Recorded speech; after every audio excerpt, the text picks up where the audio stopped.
everyone! Welcome to my channel. Today, I show you how I made this buttered bread. Ideal for breakfast or snack, paired with hot coffee or tea. Let's get started. First, mix the following in a bowl: water, milk, vegetable oil, 2 egg whites, fresh yeast, and sugar.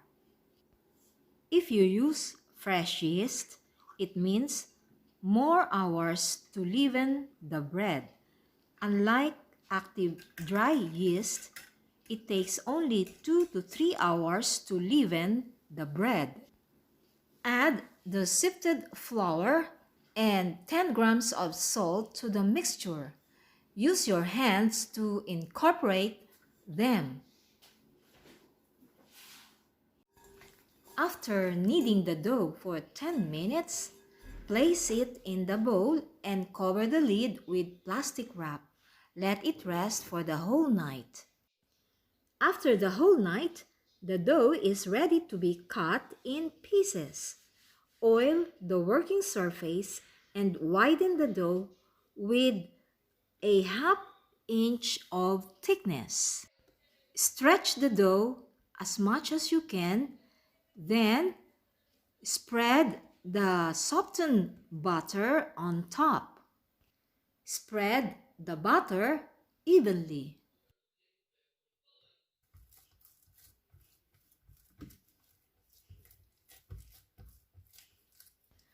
Then fold the lower part of the dough, exposing the upper part of the dough.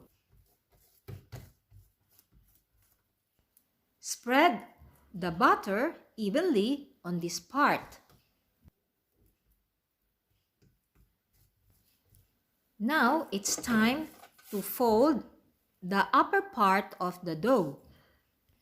Spread also the softened butter on top.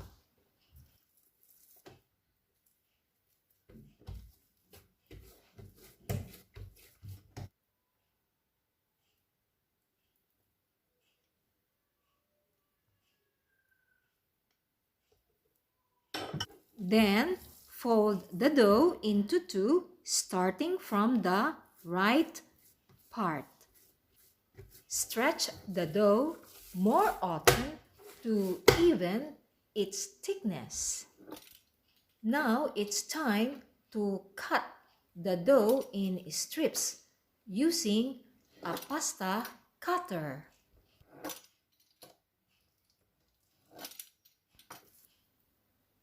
Fold the strip into two and twist it.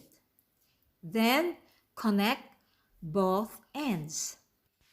Stretch both ends so you can twist it nicely.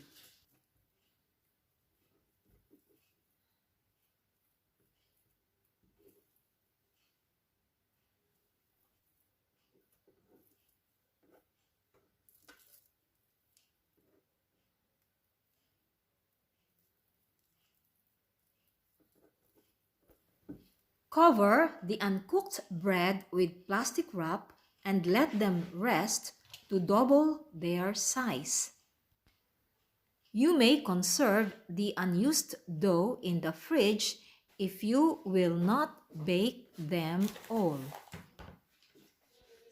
Now that they are ready, brush them with eggwash.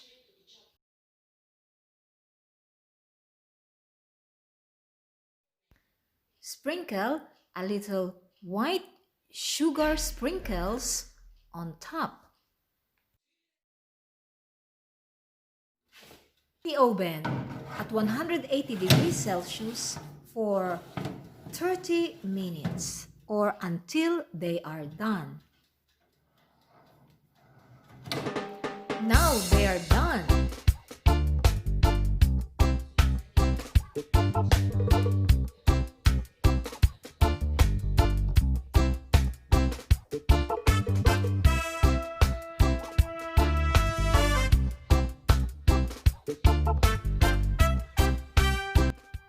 Prepare a mixture of honey and few drops of lemon juice and spread it on top of each bread.